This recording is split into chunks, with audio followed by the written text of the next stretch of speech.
Саламатсыздар ма, құрметті студенттер? Бүгінгі металдар технологиясы пәні бойынша сабағымызды бастаймыз. Сабақтың тақырыбы болатты термиялық әдіспен өңдеудің түрлері. Сабақтың мақсаты болатты термиялық әдіспен өңдеу туралы ақпарат беру, болатты термиялық әдіспен өңдеудің түрлерімен таныстыру.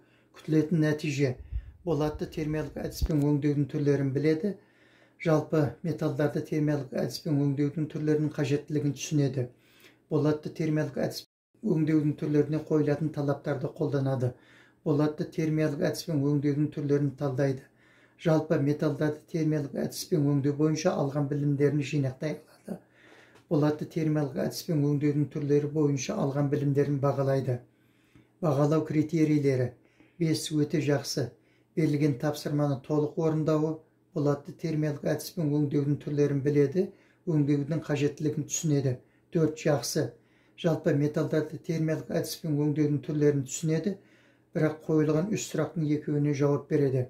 3 қанағаттанарлық бағасы: болатты термиялық әдіспен өңдеудің түрлерін бір-бірден толық ажырата алмауы, термиялық әдіспен өңдеудің қажеттілігі бойынша сұрақтарға толық және нақты жауап бере алмауы. Болатты термиялық әдіспен өңдеудің түрлері туралы ақпарат: бұйымның қаттылығы, беріктігі, кескіштігі және басқа қасиеттері бойынша оны термиялық әдіспен өңдеудің де әртүрлі әдістері қолданылады. Ол әдістердің негізгілері: жасыту, бір қалыпқа келтіру, шыңдау және жұмсарту болып табылады. Жасыту дегеніміз бұйымды белгілі бір температураға дейін қыздырып, сол температурада ұстап тұру және баяу суыту. Жасыту болаттың өңделгіштігін жақсартады және дайындаманың шыңдалудан, пісіруден және құюдан біркелкі сумауынан пайда болатын ішкі кедергісін жояды. Жасыту кезінде қыздыру температурасы болат маркасына, бұйымның формасы мен көлеміне және жасыту мақсатына қарай белгіленеді. Бұйымды барлық қалың жері біркелкі қызатында еті белгілі бір жылдамдықпен қыздырады. Өйткені біркелкі емес немесе аса тез қыздырған кезде металда кедергі күш пайда болады. Соның салдарынан оған жарықшақ түседі. Металда жасыту температурасында ұстау болат құрылымындағы барлық өзгерістердің толық аяқталу үшін қолданылады. Тиісті температурада ұстау қорытпаның құрамына байланысты және қыздыру уақытының 20-40%-на тең. Тиісті температурада ұстағаннан кейін бұйымды пешпен бірге суытады. Болат құрамында көміртегі неғұрлым көп болған сайын оны соғұрлым баяу суыту керек. Жасытудың нәтижесінде прокатталған болат қаңылтырдың және шыбықтардың қаттылығы кемейді де олардың өңделу қасиеті жақсара түседі. Прокатталғаннан кейін жабынды қаңылтырдың майысқыштығын күшейтеді. Егер жасытуды ішкі кернеуді күшті жою үшін ғана жүргізетін болса, онда болат бұйымды 500-600 градусқа дейін қыздырады. Бұйымды толық қызғанша сол температурада ұстап бірте-бірте баяу суытады.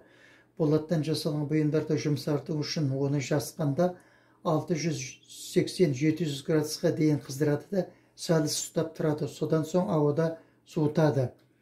Нормалдау: бұл жасыту қыздырғаннан кейін болат ауада суытылады.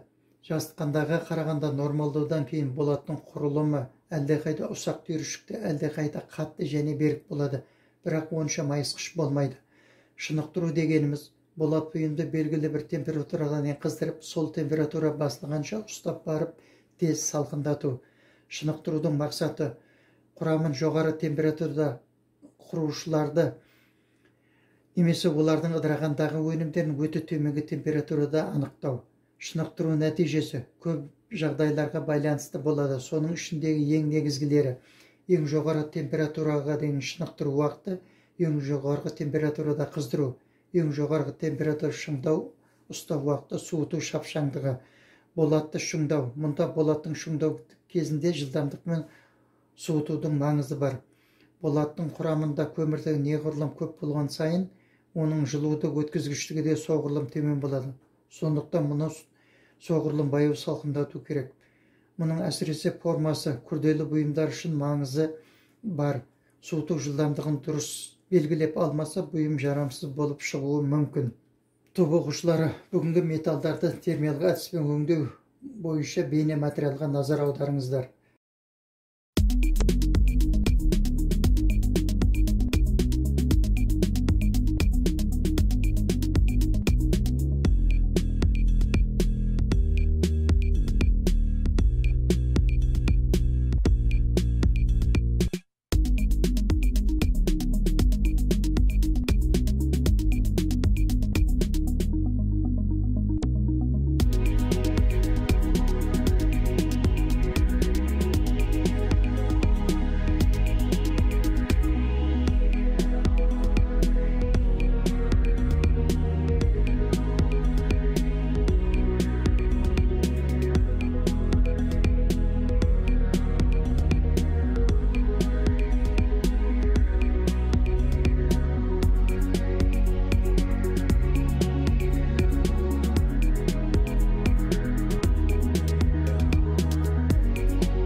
Қызығушылықты ояту. Бүгінгі сабақ барысындағы материалдар сіз үшін қызықты болды ма? Тақырып бойынша тағы қандай өңдеу түрлерін қосқан болар едіңіз? Бірінші тапсырма. Металдарға термиялық өңдеуді жүргізудің маңыздылығы неде? Металдың құрамына қарай термиялық өңдеу не үшін жүргізіледі? Термиялық өңдеудің түрлері қандай? Олар металдарға қалай әсер етеді? Металдарды термиялық әдіспен өңдеудің әртүрлі әдістерін қолдану арқылы жүргізу қалай орындалады? Металдарды термиялық әдіспен өңдеудің кезінде құрамына не үшін басты назар аударылады? Металдарды термиялық әдіспен өңдеудің қажеттілігін түсіндір. Екінші тапсырма. Бейне материалды көре отырып термиялық өңдеудің орындалуын жазыңыздар. Үй тапсырмасы. Бүгінгі сабақтан алған материалдарды өз ойымен зерделеп толықтыр. Болатты термиялық әдіспен өңдеу түрлерінің технологиялық картасын құрастыр. Болатты термиялық әдіспен өңдеу түрлері бойынша ақпарат жинау. Болатты термиялық әдіспен өңдеу түрлерін практикада қолдана білу. Болатты термиялық әдіспен өңдеудің қажеттілігін үйрену. Рефлексия. Екі жалпы күнделік стратегиясы. Сабақтағы мәліметтер менің жаңалығым. Назар қойып тыңдағандарыңыз үшін рахмет.